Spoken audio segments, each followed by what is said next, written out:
to myself again. But it's the only way you're ever gonna learn. You look back and it's all in the past. I'm dwelling on that. Good afternoon and welcome to NUFC Matters with me, Steve Wraith. As always, on Saturday we have a different guest, and it's Mick Lewis who's back in the hot seat. Good afternoon, Mick. Hi, Steve.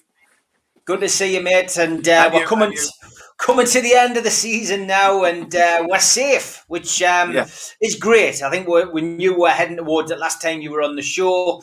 But yes, what a result against Leicester. I mean, let's talk a little bit about that first. Fantastic performance. Probably the performance of the season, Mick. Absolutely. I mean, I think, as I said last time we were on, when they picked up, we talked about by hook or by crook, and there was no real reason why, or no immediate reason why things should have changed. And I'll still sit here now, and if you can tell me the answer to this question, Steve, you're a better man than me. How can the same team that went out at Brighton and against Arsenal and was abject, absolutely abject. I mean, Brighton was one of the probably the worst performance I think I've seen of any team fighting for their lives ever, and yet then goes out against Leicester, a top team who we're all rooting for this afternoon, and the likes of West Ham and Tottenham, etc., and get results. Please tell me, how there can be such a difference in the same set of players, essentially, from one game to the next. But whatever the reason, Steve, we have to take it. We have to be thankful for it. We have to be grateful for it. They are safe. They are playing Premier League football next season. And there's been an upturn in fortunes. And as a result, a certain Stephen Bruce has won Manager of the Month, which they used to say was a curse, but I'm pretty sure he'd take it, although I'm not quite sure whether it'll change a lot of people's opinion of him. Well, that's it. There was a lot of photos going around. I mean, it looked a bit of a strange award. I think a lot of people, I did see a few photoshops, this one included, one of Graham Jones. That's probably one of the only ones we can show. The rest of them are quite, quite X-rated. But I mean, joking aside, yes, he did, for me, he deserved Manager of the Month. It's based on results, Mick, and he deserved it. You used the word there, and I'll spread that one word into three words, because these are the three words: results-driven business. That's what it's all about, Steve. We say week in, week out. We've said month in, month out, and football for many, many years has used that phrase, results-driven business. And in the same way that Steve Bruce was incredibly fortunate still to be in a job in February time, because the results were appalling, he deserves Manager of the Month, because he's gone April unbeaten. He's picked up a couple of wins, a couple of draws, and biggest of all, he's made his football team safe. Now, we sat here 2 months ago, and I'll hold my hands up and say at that time I was in no way at all confident that we would survive, because I was very wary of Fulham. I talked about the merits of Scott Parker. Now I think Scott Parker is a good young manager and could well go on to have a good career as a manager. They have a decent side, but they've absolutely imploded. They have absolutely blown up. Newcastle have kept their heads. Yes, they've had some players back, but we'll talk about that in a second. They've kept their heads, and Steve Bruce has done what Scott Parker couldn't do. He's kept his team in the Premier League. Fulham will be playing whoever next season. Newcastle United will be playing Liverpool, Manchester United, Chelsea, etc., etc. It is a results business, and he's managed to keep them up. Yeah, he has. And I mean, I think really we've talked about it when you've been on before. I think just getting the dressing room right, which again falls under his remit, whether that's been through, the introduction of Graham Jones, most of us will never know. Did you listen to his interview on TalkSport this week? I did. I listened to probably 75-80% of it. What did you make of it? Well, I was just about to say, I knew if Steve Bruce, it wouldn't have mattered what Steve Bruce said, to be honest with you. He would have got jumped upon. They've jumped upon this expectation business. Now, if you and I, Steve, and probably me particularly in the media, if I had £1 for every time I've either conducted a conversation or an argument or whatever about Newcastle United fans and their expectations, I'd be a multi-millionaire. I mean, it bores me senseless, to be honest with you. But what I did think coming out of of the interview that he did on TalkSport, I think Steve Bruce was guilty of doing what an awful lot of people do. They get mixed up with what expectation is. I think they misplace the word expectation for the word hope, which is why there's a very famous saying in life, Steve, better by hope than expectation, or I looked at it in hope rather than expectation. Because expectation is based on fact. Expectation is based on your belief and your knowledge of a situation. Now, there is absolutely no way on God's earth that Newcastle United fans can have misguided expectations, because their football club has been anaesthetised and has had the heart ripped out of it for 14 years now by a bad owner. They know what their football club is all about. It's all about trying to get rid of this guy, getting ownership of their football club back and becoming a decent team again.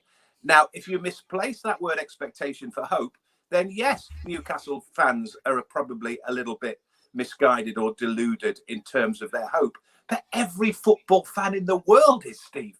Everybody wants their team to win. Everybody wants their team to play better football. Every team wants their team to win championships or work hard or do whatever. But hope isn't expectation. Expectation is what you know. And there's not a Newcastle United fan out there who doesn't know that his club is being badly run and is being taken to the cleaners by a bad owner. Now, if Steve Bruce knows what expectation is, then that's a very dangerous thing to say, that the fans' expectations are wrong and misguided, because he should know, as well as they should know, that the club is being run into the ground. So that was the one thing I took about. The row with Craig Hope, I'm bored with. The talk of the big players coming back, I'm bored with. And I'm bored with that because, again, last night, for me, Dubravka, Ritchie, Murphy, people like these were the people who were putting it in, you know? And on the subject of unsung heroes and staying up, we talked about it before. You know, Jamal Lascelles has come up with goals. Willock's come up with goals. You know, yes, he's right to a degree. Wilson is quality. Callum Wilson, we have to keep Callum Wilson. Absolute quality. Probably the one real quality player in the team. But Almiron last night was driving me mad, Steve. I was watching that game. He's running here, there and everywhere. He does nothing with the football. So Maximum flits in and out. So, you know, there's a big job in the summer there.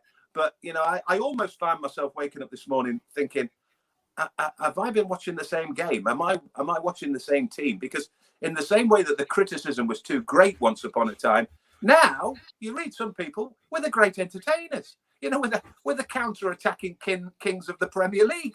You're having a laugh, aren't you?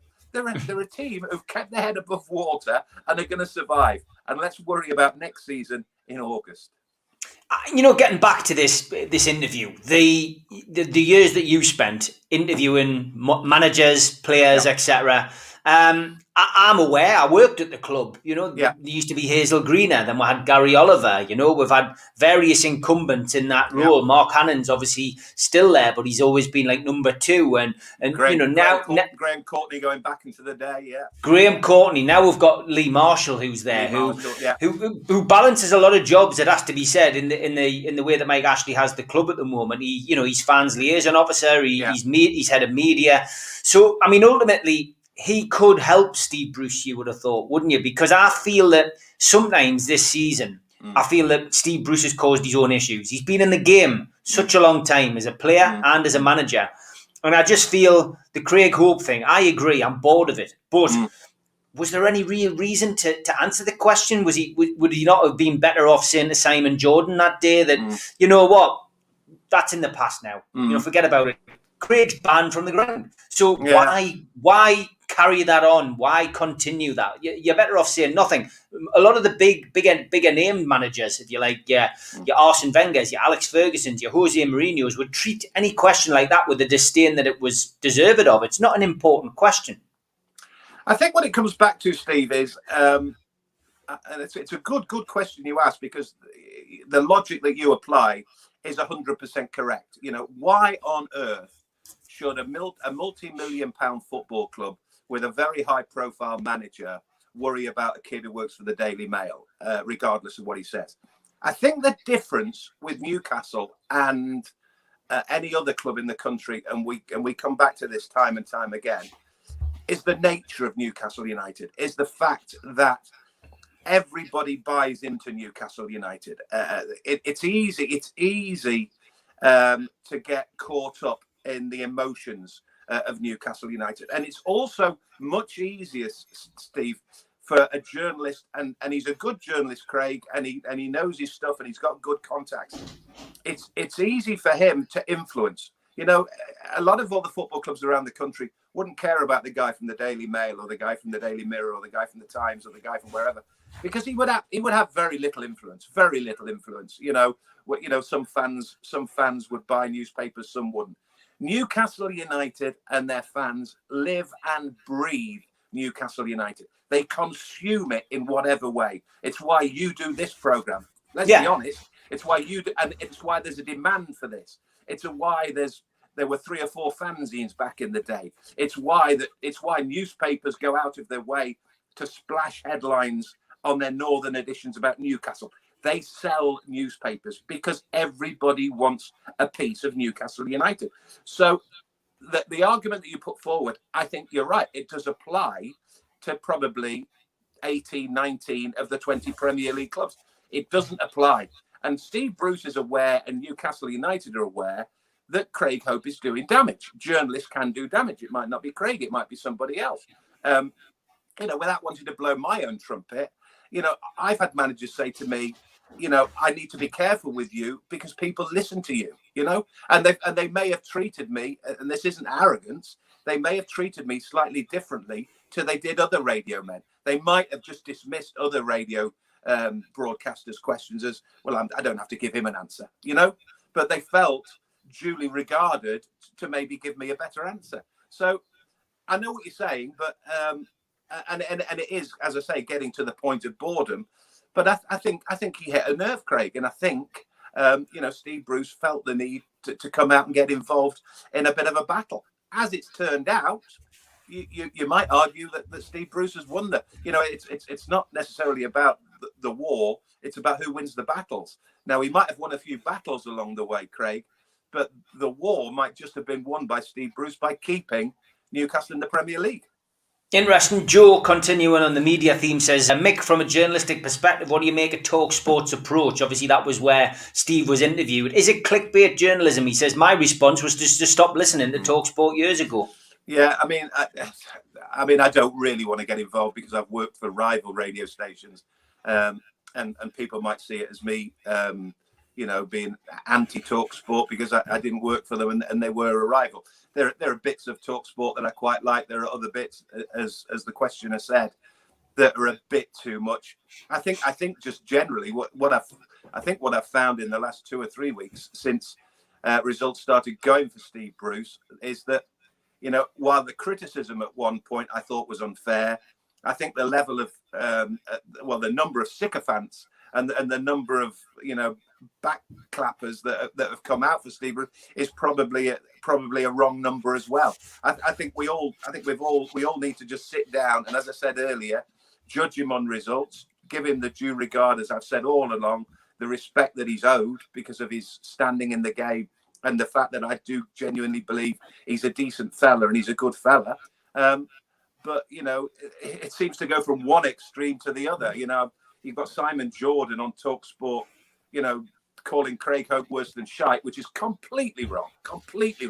He is using a position there to have a go at somebody who doesn't deserve that level of treatment. But in the same way that Steve Bruce didn't deserve some of the treatment that he got either.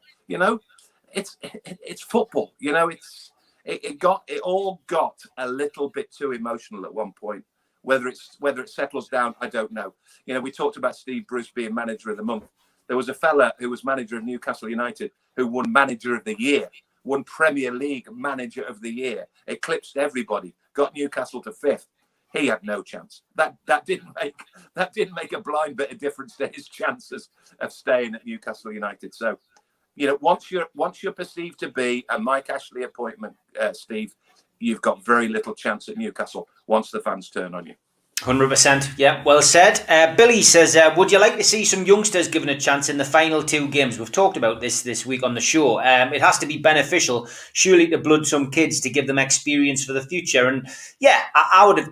My point on this is, I would love to see Tom Allen get a run out, or love to have seen Elliot Anderson get a run out. I know he was carrying an injury recently, but I mean, last 2 games. Why not give blood a few youngsters, give them the experience, especially now on Wednesday night when there's 10,000 supporters going to be in the ground. I agree to a degree, Steve, and I think I came on here the day before the Arsenal game and said I wasn't so interested in the performance. The result against Arsenal. I was more concerned with the performance and whether now that they were safe, and they weren't mathematically safe then, but they were just about safe. They are, of course, safe now. That they would take the handbrake off and just play a bit of football, and they were awful. Now they played last night as if they had a bit of freedom. I think they played about as well as Manchester City allowed them to play. I have to say that. But whether it serves a purpose, I think if it serves a purpose, Steve, if it serves a purpose, I don't know if you watched the game on TV last night. At one point, the camera went in on a kid on the bench for Manchester City. The memory serves me. His name was Cole or Park. I can't remember his name. Anyway, he played in other competitions, and you just thought this kid's going to get a run out and make his debut. He didn't, as it happened, play in the Premier League. But for what? For the sake of it. Scott Carson last night, for the sake of it, got a run out. Now, if we're going to give kids a run out for the sake of it, okay, but does it serve a purpose? I'd rather it served a purpose. I'd rather there was somebody or 1 or 2 of them in the academy, in the reserves, who have genuinely got a chance of being first team players, and they get a game against either Sheffield United or Fulham.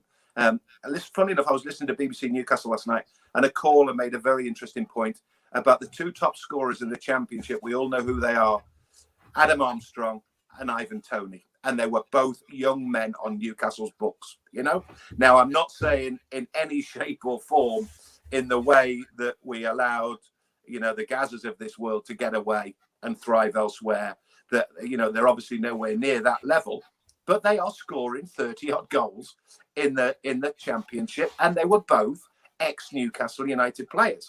Now, hindsight is a wonderful, wonderful thing, Steve. But if we've got a Tony or if we've got an Armstrong in the reserves, then yeah, give them a run. But if you're going to give a couple of kids a run against Sheffield United and Fulham, then I would rather you play the team, your strongest team, and try to win the game and try to maybe nick a place or nick a couple of places up the table. That's my own personal opinion. Would you take a gamble on either of them? I mean, we could get Adam Armstrong for 12 grand with the money that the percentage deal that they did. Wouldn't be a bad snip. Would you take a gamble? I personally didn't think he was good enough for the Premier League when we had him at the time. I remember him making his debut, Steve. I think it was at Fulham, and I had it on a piece of paper for weeks and weeks. 18 years, 365 days, 18 years. So many, and I knew he was going to be the youngest ever Premier League debutant when he came on. But throughout it all, I have to say, and this is no criticism of the young man, because I think he's a fabulous player. And I remember saying, we might touch on him later, but my sister's other half, who's a Leicester fan, brought my niece up to a game, and she had a photo taken with some of the lads, and one of them was Adam Armstrong. And this is years ago. And I said to her, never mind these French boys, never mind your Debuchy's and all that. Keep an eye on that photo, because that kid could be a superstar. But he never really kicked on. I like him, and he's a good player. But I think a little bit, like, I tell you who I think he might turn into, Dwight Gale. I think he might be a player who scores goals on a very regular basis at that level, but probably might not be good enough for the Premier League. So if you're asking me, would I take him back, or do I think he could do a job for Newcastle in the Premier League? I'm afraid I would probably say no. Okay, Darren Cowan, he's obviously working on the premise that a takeover is not going to go through. He says, does the last 5 games, apart from Arsenal, give us a little hope for next season under Steve Bruce? So if Steve Bruce is still in charge by the time the season kicks off in August, I mean, should we be a little bit more optimistic after the latest shown? I'll just get the needle and I'll put it on the record. Nothing and no one will make a difference at that football club until that owner has gone. Yeah, that's the scratch record. It's not going to happen, Steve. It's not going to happen. I mentioned just now about Steve Bruce and the problem Steve Bruce has. Steve Bruce, essentially, regardless of whether he morphs into Jose Mourinho during the summer and comes out next season and wins 10 games on the bounce, the poor sod has one problem, and he is perceived to be Ashley's man. And once you are perceived to be Ashley's man, you've got no chance at Newcastle United. As I say, in the same way that he has anaesthetised that football club, he has ripped the heart out of that football club. He has also disconnected with such a huge percentage of fans that they will never forgive anything he does. So if you look at the managers over the years, you look at Kinnear, you look at Pardew, you look at Carver, you look at McLaren. They're the managers who never had a chance, because they were very much Ashley appointments. If you look at the ones who succeeded, or the ones who were given time, obviously KK, Allen, Nigel Pearson were there a very short period of time, and they probably couldn't have been perceived. Chrissy Hughton did well, and Chris Hughton has the best percentage win record of any Newcastle manager. But one of those factors is the fact that a lot of his games were in the Championship, and B, he was twice a caretaker manager. So he sort of got into the role in terms of, via the back door. He was never perceived to be Ashley's man. He was never Ashley's appointment. The same way as Rafa. Rafa was never Ashley's appointment because Rafa made it known to Ashley that he wanted to come to Newcastle. So he actually got himself the job, Rafa. And he was such a big character and such a respected character. And he was doing a decent job. Ashley laid well alone. He didn't want anything to do with Rafa, really. And he couldn't really touch Rafa. But the ones that were his appointments, I'll keep going back to the Pardew one because it's probably the best example of all, because he actually achieved something at the club. But the ridiculous story about him owing Ashley money from a gambling debt. I mean, these things, they spread like wildfire. It was ludicrous, absolute sheer, unadulterated lie.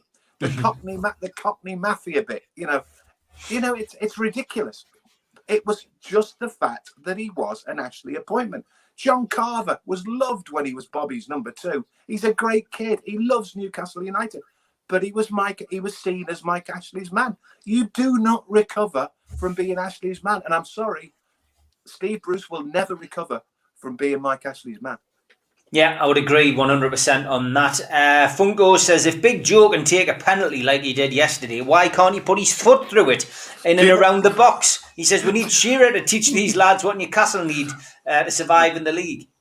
The funniest thing I've read all morning, Stephen, my mate Pete Graves, we used to have a laugh when Gravesy was sort of coming through the radio, and he's done fantastic. He's great at Sky. He's a good kid. But he put on Twitter this morning that Joe Linton's penalty was a thing of beauty. I nearly fell over, honestly. I'll tell you what isn't a thing of beauty, Pete, if you're watching this. £40 million for a player who's absolutely useless. That isn't a thing of beauty. Again, last night, I mean, he won the penalty. I mean, because VAR took about 5 minutes to give the penalty, and they were looking at the offside first. I mean, initially, I thought he just slipped over. I thought he'd done the split. I thought Joe Linton had done what Joe Linton does. He got into a goal-scoring position and fallen over. I mean, as it happens, he got a penalty. But when he stepped up to take the penalty, I thought, if he misses this penalty, I will physically be sick. I will walk out the room. It was a great penalty, as it happens. But for Gravesy to call it a thing of beauty, to call anything that Joe Linton does, bless him, a thing of beauty, is beyond belief. Well, after the match, I was straight onto searching what Steve Bruce had said, because he came out with an absolute classic last night. They questioned obviously why Willock took the next penalty, and he said, "Well, it's a tradition in Brazil that when you score a penalty, you don't take the next one." Yeah. What on earth was that all about? Well, do you know what else is a tradition in Brazil, Steve?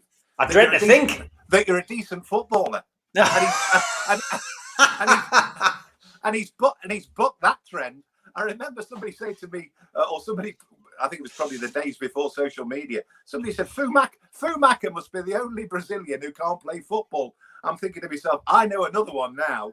But yeah, I mean, I heard that. And in all seriousness, I was watching the game with people, and I said, do you know what it is? If this was a game 4 games ago when we weren't safe, if people started messing around with who was taking the penalties and who wasn't taking the penalties, and the manager was stood on the touchline doing nothing and saying nothing, and the skipper was doing nothing and saying nothing, and people were saying, "Oh, I'll take it. No, you take it. No, I'll take it," and something mattered. I only hope, Steve, I only hope that if it had been 5 games ago, somebody would have intervened and said, "Hey, you, get off the penalty. Get the penalty taker to take the penalty. And as for you, Joe, yes, you won it. Yes, you've done great. But you're not taking the penalty." I mean, to all intents and purposes, Joe Willock completely cocked up the penalty. It was the worst penalty in the world. He was just lucky that the rebound got to him. But that whole penalty scenario, I just hope it doesn't tell you anything more than it was third last game of the season. Players were allowed to do whatever they want to do. With regard to it being a tradition in Brazil that once you've I bet you Pelé, if he took one penalty in a game and they got another one 5 minutes later, I bet Pelé didn't say, "Here you go, Joe, you take it. I've had one already." Didn't take long to find a game where Ronaldo scored both goals in a 2-0 win for Brazil, and you can guess it, they were both penalties. And he didn't miss one. There wasn't a one missed in between. So, yeah, strange. This is what I mean about media training for Brucey. Ryan Sweeney says, "Why does Bruce still pick Shelvey?" He says, "I've seen the stats again for last night's game, and it just shows how lazy he is." I mean, I hate to say it was probably one of his better games last night, which isn't saying a great deal. But yeah, he just doesn't track back. And Willock didn't. Willock lost his man last night for one of the goals as well. But Shelvey I just don't know why he continues to pick him. I'll temper that a little bit, Steve. Another thing that struck me today, because as I've said before, in terms of the safety side of things and who's been pivotal in getting us safe, the Dubravkas and the Ritchies and the Murphys, not the big players. Willock, obviously, because Willock has scored goals, but Lascelles, you throw Lascelles in. Lascelles has got 2 huge equalizers a few months ago. If he doesn't score the equalizer, then you lose the game, and any losing momentum continues. Okay, he then gets injured, and they obviously have to find another captain. Now, whether it's Shelvey as captain or whether it's Shelvey, and I think with a little bit of assistance from the likes of Matt Ritchie, I think that might have made a difference. I'm not 100% sure, but I always thought that Jamal Lascelles needed to concentrate on his own game rather than worry about being captain as well. And I was never 100% convinced by him as a captain. So I'm wondering if in all of this, him disappearing as captain and him disappearing from the side hasn't in some way helped the situation. Now, whether Shelvey should be captain, whether you like Shelvey as a player, as it happens, I quite like him as a player. I get what you mean about him tracking, etc., etc.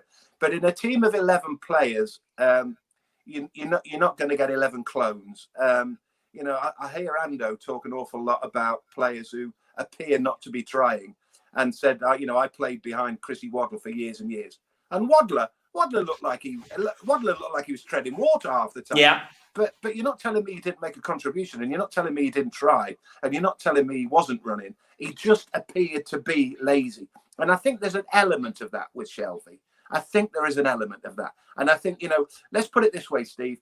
If that free kick doesn't hit the crossbar, if that goes in and Newcastle are 2-0 up, then all of a sudden John Joe Shelvey is top man. And he may well, I doubt it, but he may well have helped us to a rare win against Manchester City. So, that the Shelvey argument, going back to players who try, let me tell you, I had to laugh about the 3 minutes 37 seconds that people are absolutely raving about Manchester City keeping the ball. They kept the ball. They never got anywhere near goal. In fact, the 3 minutes 37 seconds ended with an overhit cross from out wide that went behind. They never at any stage threatened the game. Newcastle never at any stage genuinely tried to get the ball off them. They could have kept the ball for 83 minutes, 37 seconds if they'd wanted to. And that wouldn't have been clever either. But instead of concentrating on 3 minutes, 37 seconds, if anybody listening to this can remember this, they may have been watching him, they may not have been watching him.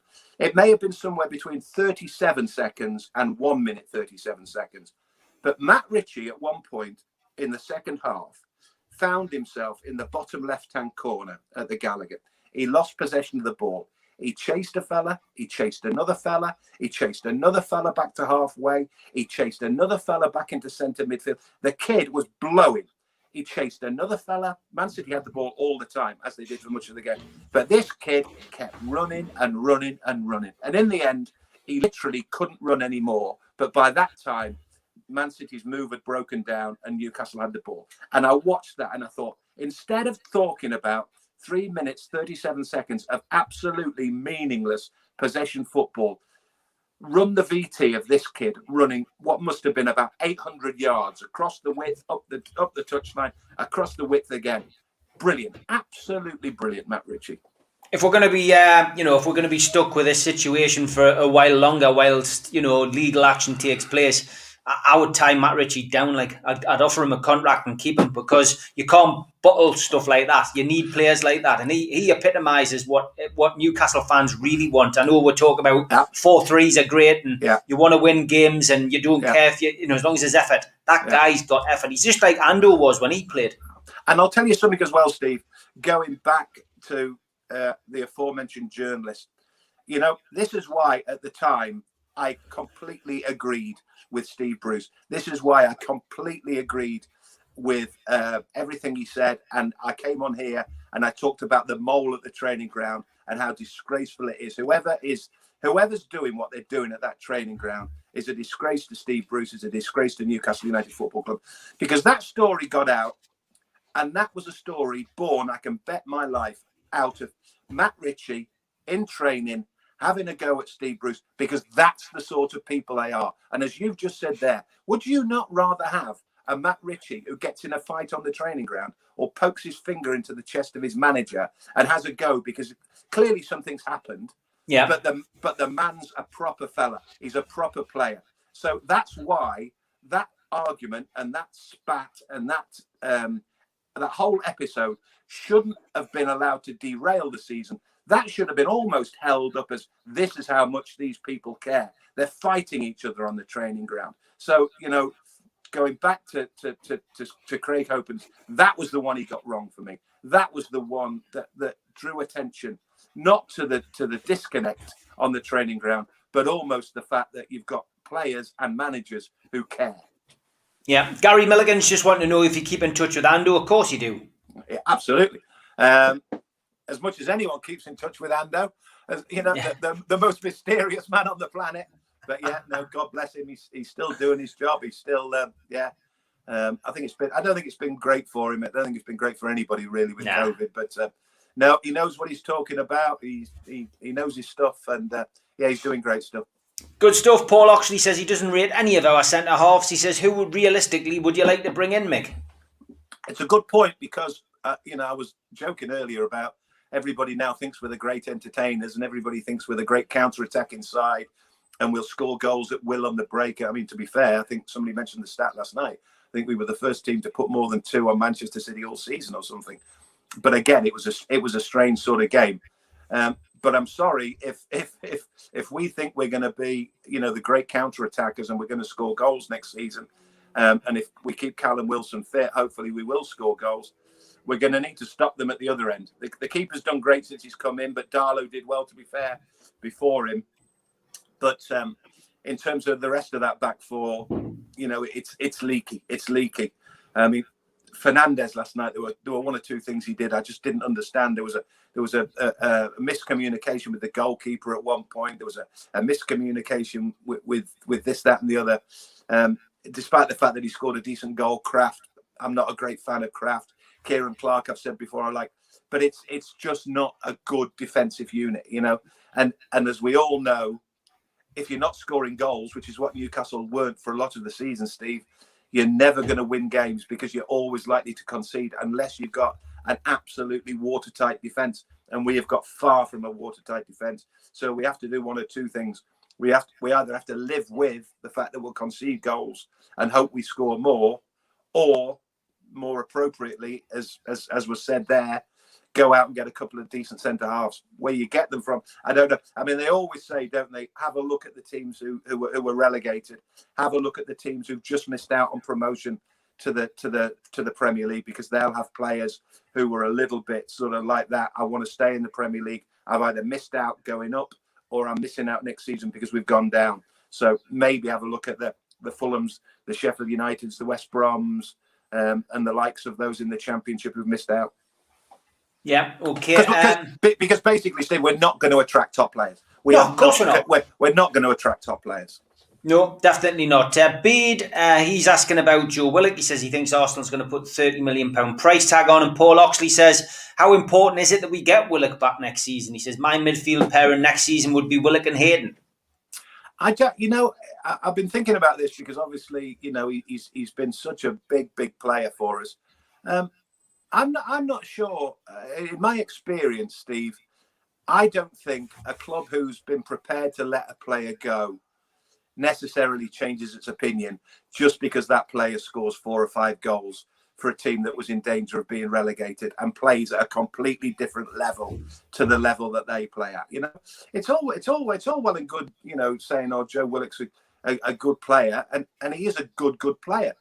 But believe me, he'll look an awful lot better at Newcastle than he would at Arsenal in a Champions League game or a Europa League game or a top of the table game against Chelsea or Liverpool. That's just a fact of life. So I wouldn't by any shape or form rule out Joe Willock being made available by Arsenal, not at all.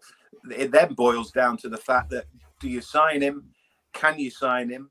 Have you got enough money to sign him? I mean, what would Joe Willock fetch in the, I was thinking to myself yesterday, what would you pay for him? Would you pay 30 million? And then you think, God, somebody paid 40 million for Joe Linton, and he's 3 times the player that Joe Linton is. So I don't know current climates. Then you have to factor in COVID as well, Steve, because I'm not too sure football clubs have got money. Honestly, I really don't. I don't see, certainly below the top 5 or 6, I don't see clubs being able to spend money or wanting to spend money until they get themselves back onto an even keel when there's crowds back in, etc., etc. So I'm not sure. I wouldn't be at all surprised if Arsenal said you can have him for another season's loan, because it's not harming him.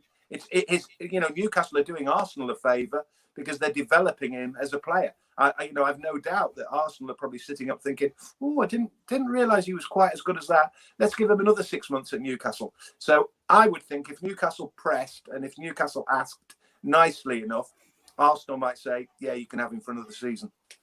Yeah, okay. Stu, continuing on the transfer situation and players. He says, do you think we should clear out some of the deadwood from the squad, free up the wage bill? He says, Henry Savia springs to mind. Well, I can't remember what it was. It was maybe a few months ago. I couldn't believe my eyes and my ears when I heard he was still at the football club. I mean, I can remember him arriving at the football club. The problem that you have, Steve, in modern day football is it's almost impossible to get rid of somebody, even if you want to, because you've got to hope that whoever is signing the player or taking the player off your hands is going to pay somewhere near the equivalent money that you paid for them. And if you've paid over the odds, never mind Henri Savia, Steve. Let's talk about the elephant in the room. Let's really talk about what is going to potentially make a difference in the summer. Can we get rid of Joe Linton? Do they want to get rid of Joe Linton? Can they get their money back on Joe Linton? Because I'm sorry, without wanting to pick on the kid, he has been an unmitigating disaster. And we, back in the day, we got rid of players. We got rid of Givash very quickly. We got rid of Andreas Andersen very quickly. We got rid of Thomason very quickly. Now, a couple of those went on to have good careers, but they were bought as centre forwards for big money to score goals, and they didn't. This fella takes it to another level. This fella was bought, and people are now saying actually he wasn't bought as a centre forward. Well, what was he bought as? And he was £40 million. So can we get rid of and can we recoup some of the money, to buy another centre forward? Because Callum Wilson needs help. Callum Wilson, as I've said already, is the one quality player. And I'll tell you something else as well on the subject of players in the summer. You've got to keep them as well. You're not telling me, I cannot believe for a moment that somebody won't inquire about Callum Wilson. Does this sound the daftest thing in the world to you? Because I don't think it is the daftest thing in the world. that if Manchester City need a replacement for Sergio Aguero, right? And they're talking about Harry Kane. They say that Harry Kane is the only like-for-like replacement. Is it the stupidest thing in the world to say that Callum Wilson could do a job at Manchester City? I don't think so. No. I think he's an intelligent player. I think he's a clever player. I think he's a very, very talented player. And I think in a very, very talented squad, he could do some serious damage in terms of goals. You know, the question's being asked, should he go to the Euros? You know, I think he's a good player. And I don't think it is the daftest thing in the world to think, never mind Man City and a replacement for Aguero, but to think that one of the top teams won't come knocking in the summer because they've seen what he's done at Newcastle. Yeah, David Reed paints a weird picture. He says, why did it take 3 months for Bruce to take the gloves off? He says, does he take off his clothes so slowly because he's so sexy? He says, gross thoughts now, please. I'm not sure what he's trying to say there. It is a weird analogy. I mean, is he trying to say take the gloves off and have a fight with people? Is he? Well, no, that was what Brucey said, wasn't he? He says, I'm going to do it my way. I'm taking the gloves off now. But it took a long time for him to do that. And I think, it was just another one of those strange interviews that Bruce gave with probably little thought going into it. I think he just says the first thing that comes into his head, unfortunately. I mean, the one thing I would say is, and I think we said this in a roundabout way at the top of this interview, Steve, that I'm not too sure that we can put our finger on, you can put your finger on one reason how or why Newcastle have survived. Yes, they've started winning games, but yes, Fulham have absolutely fallen apart. Fulham have, Newcastle are 12 points ahead of Fulham now. And even as recently as 2-3 months ago, or even just 2 months ago, it looked to me like it could go down to the wire. So, yes, you've got some players back, but Callum Wilson scored a couple of goals. It's very difficult to think or get your head round how it's changed and how suddenly they're not just safe, they're comfortably safe. They could end up, if they got 2 wins from 2, which isn't beyond the realms of possibility against the 2 of the worst 3 teams in the division, they could finish 14th or 15th in the table. Now, somebody please try and explain to me why in this great game of football, Newcastle have morphed from a team that couldn't, hit a barn door with a banjo and couldn't even lift a finger against Brighton and Hove Albion, to a team who suddenly could finish 12, 15 points clear of their nearest, at the time, relegation candidates, Fulham. Interesting question from Graham Townsley. He says, Mick, my soapbox is the amount of loans between Premier League clubs. He says, do you think if clubs had to buy these players and stockpiling goes on from City, etc., then overall, do you think transfer fees would start to settle? Good question, Graham.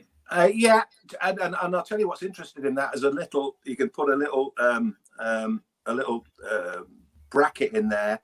Not only do they do that, but they then have the audacity to prevent that player playing against their parent club. That's one of the ones that I've never understood. You either don't want the player, or you're either prepared to farm him out, but you still don't want him playing against you. You can take that clause out straight away. I think a lot of it, as virtually everything is to do with in the Premier League and football in general, Steve, it's down to money.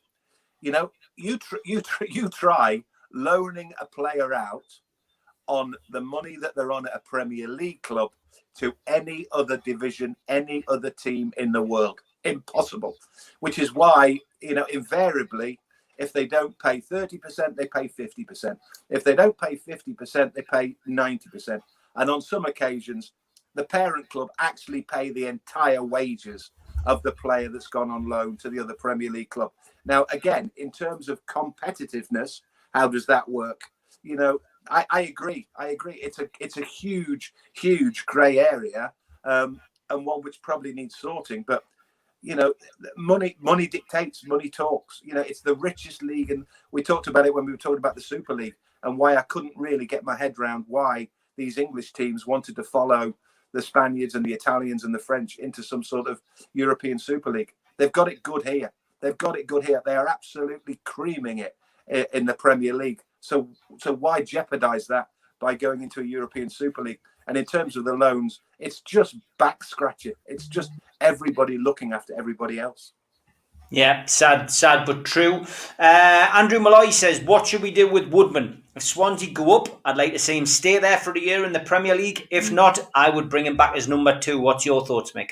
I know his dad very well, who was obviously Alan Pardew's goalkeeping coach at Newcastle, but was more than that. I mean, he was a big character. He was a good lad, Woody, and he obviously would rate his son, obviously. But I talk to people who, down in Wales. I look at him as well. I mean, the problem was when he was at Newcastle, Steve. He was about 8 stone wringing wet. He was a kid. It was very, very difficult to make an opinion.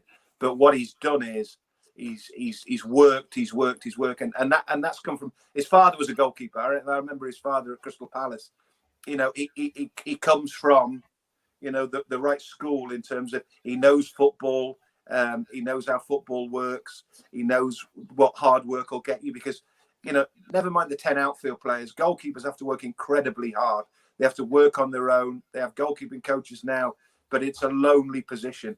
And it's one that requires a huge amount of dedication. And I think if he's available, then yeah. But the problem that they might have is getting him because his father is at Arsenal.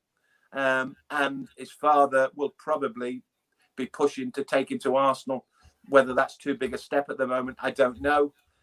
So we'll have to wait and see. But yeah, he's definitely, going back to what we said before about would you throw young players in on Wednesday and against Fulham?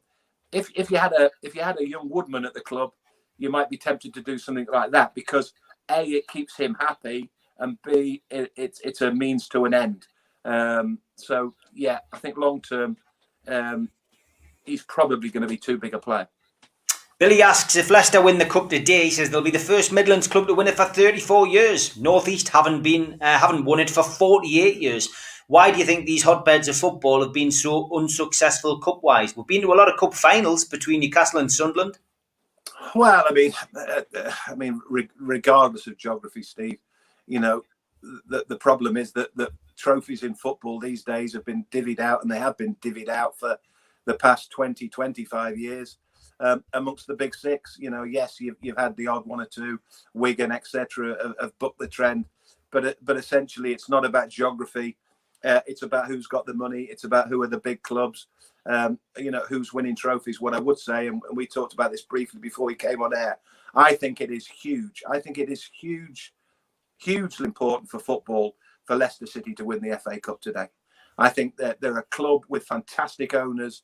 They're a club who are a proper club with honest players who have proved and continue to prove that you can compete with those alleged big six. And they give hope. They give hope.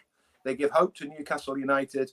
They give hope to other clubs in the Premier League that if you do it properly, if you run your club properly, if you spend your money properly, they haven't got a huge fan base, but they look after their fans as well. The Thai owners have sent gifts to fans going to Wembley today. They are a fantastic club. My sister's boyfriend has been a season ticket holder there for 40 years. In the days of Birchnell and Weller and Lineker, people like that.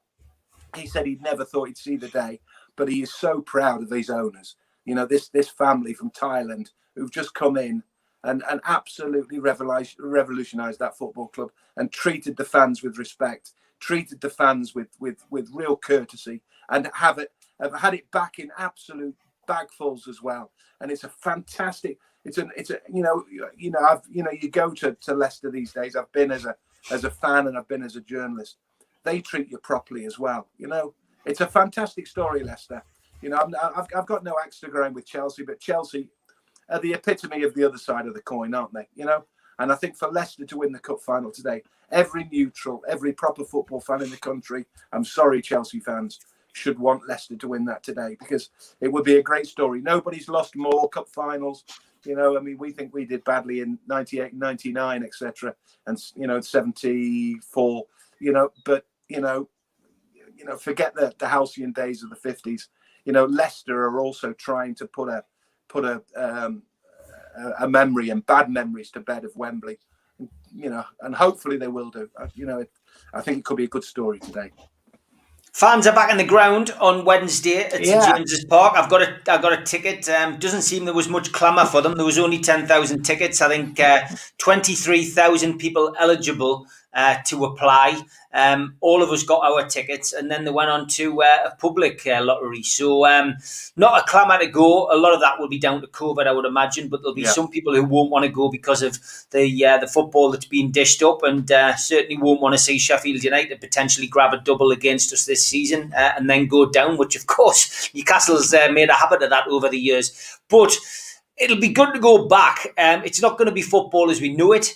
We're obviously going to be spaced out. We're going to be in different parts of the ground, and we've got to go in early. I mean, we booked a table, me and the lads who often go to the game together, to go and have a pint together. But unfortunately, we're all going to have to leave at different times because they're staggering us into the ground because we all have to prove who we are with photo ID, and I would imagine, that's going to take quite a bit of time. But it's going to be nice to see a little bit of normality, Mick, but it's not 52,000. So, I know you, and we've spoke about this before. Yeah. I'm just pleased to be going. I'm pleased to be going and seeing the lads at least once this season, Yeah.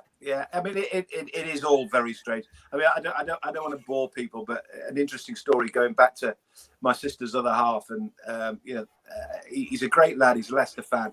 But him and his uncles, I said he's been a season ticket holder for about 40 years. But they share their season tickets. There's 5 of them, uncles and nephews. And there's 5 of them, and they applied, and his name isn't on one of the season tickets. So he was either this week going to have to masquerade as an 82-year-old and take a COVID test as an 82-year-old to be able to go, or hold his hands up and say, I can't go. And he's had to hold his hands up, bless him. And the 82-year-old has gone to the game today because it's the only way they can keep the ticket, because the ticket has to be in the name of the person who took the COVID test. So bless him, he's going to be sitting at home watching the game this afternoon. But it is very strange, COVID test, staggering your way in, staggering your way out. It'll be interesting to see the crowd reaction as well. It'll be interesting to see the reaction to Steve Bruce, or whether they're just so happy to be in the ground, so happy to watch a game of football, they'll concentrate on that game of football. But football fans, I know football fans, you can bet your life that as grateful as they are and as happy as they are just to be in the ground, if Sheffield United go 2-0 up after half an hour, they'll start screaming. There's absolutely no mistake about that. And as you said, I mean, what was it, Derby that year they went down? They only got about 12 points, and 4 of them were against Newcastle, a win at home and a draw away. So I don't know. I find it all very strange. I find it all very. I remember listening to the. It was the FA Cups. Was it either the FA Cup semi-finals or one of the recent games that was played at Wembley? And the commentator said he was looking around, and more people were playing with their phones than they were watching the game, because it just didn't feel like a proper game. They wanted to text the fact that they were in there. They wanted to take selfies. Do the tickets get into the right hands of the right people? I don't know. I suppose we should be grateful that it's a means to an end, and that it's one small step to hopefully somewhere down the line getting 52,000 back into St James's. But I have to say, Steve, as a personal opinion, I think that's a long, long way off. Even though we're vaccinated, even though we're jabbed, even though, this Indian variant, without wanting to get political and sociological.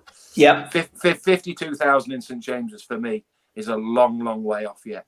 Yeah, I'd agree. Pandemics take 3 to 5 years. We're only a year into this, and that's that. I think this is a wake-up call. We could be in regional lockdowns. Who knows? I do want to ask you before, obviously, we've got 6 or 7 minutes left. The Champions League final. I mean, again, this is another COVID issue. What's your view on the fact that we've got 2 English teams playing, and the obvious thing to do was to move the game to Wembley or Old Trafford? One of those grounds would have anywhere would have done. We can't have full houses in. Yeah. Why move it to Portugal just so these people who come in on freebies can go? It's ludicrous. Yeah. Well, A, does it surprise you, Steve? And B, it makes no sense at all. I mean, I heard one, and I don't know if it was a UEFA official using this as an excuse. This must be the most ludicrous excuse I've ever heard for not moving it to Wembley. it's closer to Chelsea. It gives Chelsea an unfair advantage because Chelsea are a London club and Manchester City aren't. And as soon as I heard that, I thought, you are really stretching it now. You are really stretching it because, at the end of the day, forget football, forget this, that, and the other. Let's just think about the safety of people. Let's just think about how we play the percentages, how we reduce the possibility of any sort of spike of COVID or any sort of incidence of COVID. Now, the only logical answer to that question, and we have to be more concerned with the pandemic than we do with the bloody Champions League final between Chelsea and Manchester City. The only logical answer is to play the game in this country, reduce the risk of travel, reduce the risk of spread of COVID, etc., etc. So they take it away from Istanbul, which was obviously a no-go. But as you say, instead of bringing it to this country, they take it to Portugal. And you have to think, again, it's because of the politics and because of the fact that the Champions League, first and foremost, is for the family of UEFA. It is for UEFA and their people. And it's not for football fans. It's not for football fans. It's just coincidental that it's Chelsea and Man City. It could be Halmstad and PSG. It could be Real Madrid and Barcelona. It wouldn't matter to UEFA. It is literally a day out. It is a spectacle. Istanbul have lost out on millions in terms of hotels, in terms of hospitality, so they will probably have to be recompensed. They take it to Portugal, presumably because Portugal is almost Central European, and all the Alacadoos who are going to the game, it's easier to get to Porto if you're from X, Y, and Z in Europe than it is to go to England, where there might be quarantining, where there might be this, that, and the other. It's got nothing to do with football, Steve. It is modern day, 21st century football. It doesn't give an FUCK about those that matter. 100%. Other thing that happened since we last spoke, of course, was the HMRC case was dropped at Newcastle United, and I mean that dragged on for 4 years. And I mean, remember the morning waking up and Lee Charnley's door had gone through, and there was all this big suspicion over various transfers. But you know what? Lee Charnley having his back door kicked down. Wasn't his back door. We did have this discussion on the Friday, but you know what? It's just that's another thing relieved, and then of course we heard that Ashley was going to take on NCSL's case. So now we have two legal actions going against the Premier League at the same time. One with a club, one via Mike Ashley.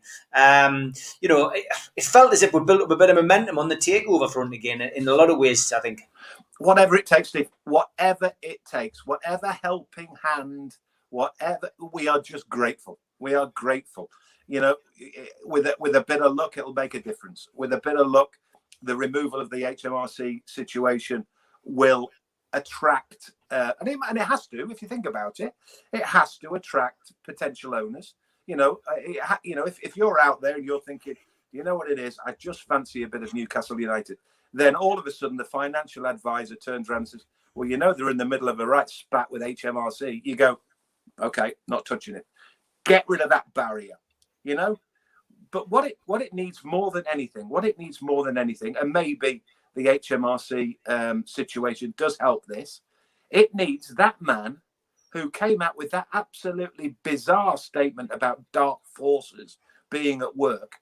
The only dark force that's at work is him.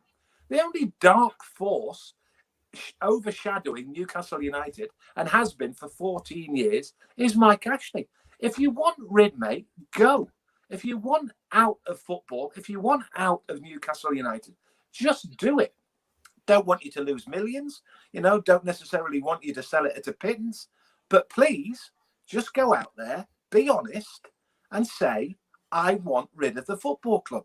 And if an owner comes in, a potential owner, a potential investor, then do your utmost to make sure that sale goes through, help them, advise the Premier League that you want your club to be sold to these people, and get the deal done. It's like selling your house, Steve. It's like selling your car.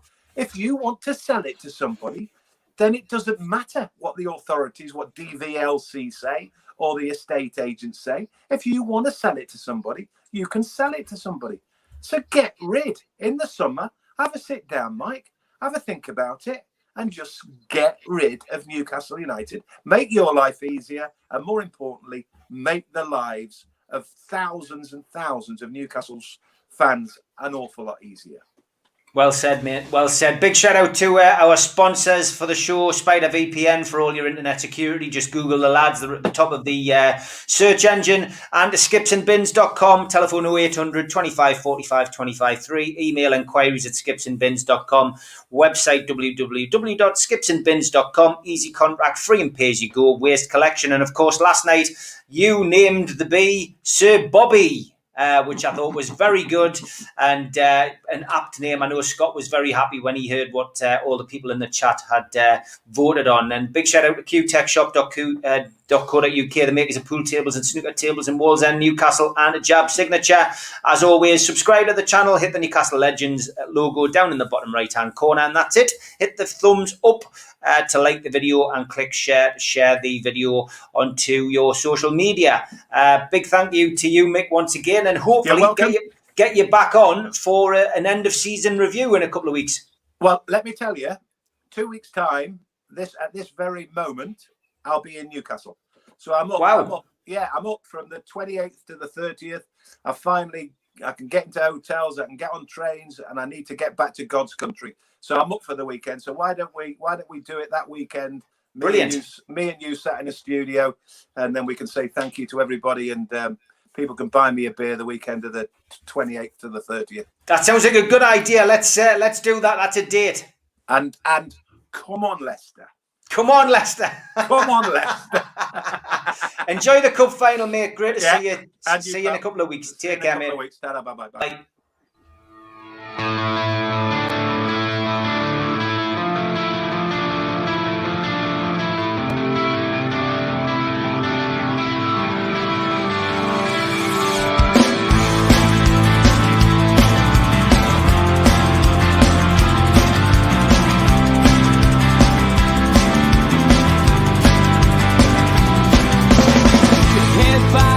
Critics attack. It feels like I've been talking to myself again. But it's the only way you're ever gonna learn. You look back.